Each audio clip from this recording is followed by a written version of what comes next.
పార్టీలో షేపినాయి మేము అందరం పెట్టుకుంటే బతికినాం.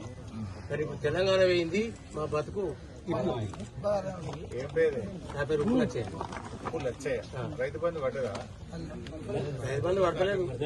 రైతు బంధు ఏడా పడుతుంది? కాంగ్రెస్ చేసినా అని ఒకటి కాదు. ఇప్పుడు 2 లక్షలు రుణమాఫీ అంటాడు, రైతు బంధు అంటాడు, గ్యాస్ అంటాడు, 2 లక్షలు రుణమాఫీ అంటాడు, గ్యాస్ అంటాడు. ఒక్కనే కాదు, వాళ్ళు మంత్రులు అందరూ అంటారు. మాకు చేసిన అంటారు. ప్రతి వార్తల్లో చూడు అదే మాట అంటాడు. పడ్డాయా మరి? కాంగ్రెస్ మాటలు మాత్రం వస్తాయి. కాంగ్రెస్ వచ్చినాక వస్తుంది, ఇప్పుడు ఈ బంద్ అయినాక వస్తుంది, రేపు ఏది మళ్ళా ఈ ఎలక్షన్ అయిపోయినాక వస్తుంది, రేపు ఇవాళ ఇస్తా అంటాడు. ఆ ఇవాళ ఇయ్యాడు. ఇప్పుడు మాత్రం ఉడ్డెక్కాలి కదా. ఎన్ని రైతు బంధువులు పడ్డాయి, ఎన్ని వాళ్ళు లేదు? ఇప్పుడు ఎన్ని వాళ్ళే నాకైతే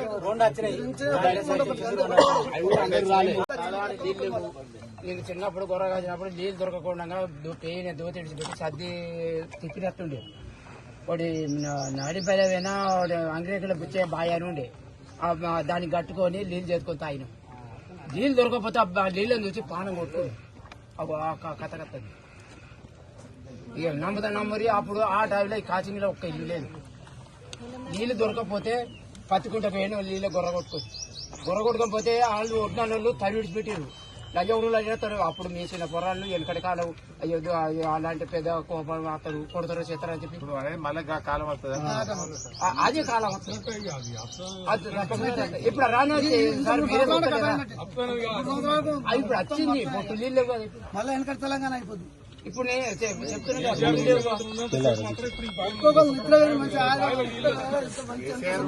ఎరువుల తిప్పలు లేకుండా బరాబర్ కరోనా వచ్చేసింది. ఇప్పుడు పొలాలు కొన్ని జాలు పడితే సైన్ మిషన్ చేసుకొస్తున్నారు. నీళ్లు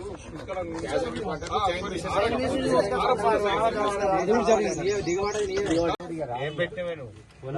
ఎంత పెట్టినావు? 3 ఎకరాలు వేసింది. ఏం పేరు? అమూలు లచ్చే గోపాలరావు. 3 ఎకరాలు వేస్తే ఇప్పుడు ఏంటి పరిస్థితి? వెళ్ళిపోతాను, పడతలేదు. కూడికలు దించినాము, బోర్లు వేసిన బోర్ వాడలేదు, వాటర్ రత్తులు ఎన్ని అనేది అన్ని. కూడికకి ఎంత ఖర్చు అయింది? వచ్చే కూడికకు 45,000 దాకా వచ్చింది. కూడికి క్రెయిన్కును కూలీలకు 45,000 అది వచ్చింది. ఇంకా బోర్లు ఎత్తే అటు 70-80,000 వీటికి బోర్ వాడు లేదు. పైపులు కొనుక్కున్నాడు, రబ్బర్ పైప్ ఒక్కొక్కళ్ళు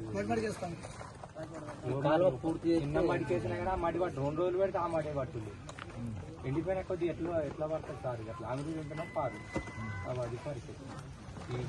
నేను 4 ఎకరాలలో ఎంత తెస్తుంది, ఎంత పోతుంది? ఇక అది కోసాకర వరకు మరి ఇవాళ ఒక అల్లం వెళ్ళిపోయేందుకు మందికి నిలబడడానికి రేపు 2 ఇంతకి 2 అంతలు 3 అంతలు పోతుంది సార్. రేపు మన తెలంగాణ వరకు పడుతుంది. అది నిలబడిపోయా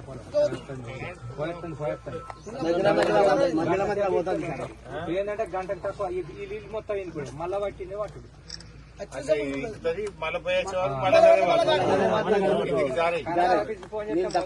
అక్కడ కరెంట్ తయారైనా కదా మేమేం చెప్తాం, మా ఇంట్లో ఇది పెట్టుకో, మా ఇంట్లో ఇట్లా తయారు చేయమంటారు. అన్ని కొరకని వాళ్ళు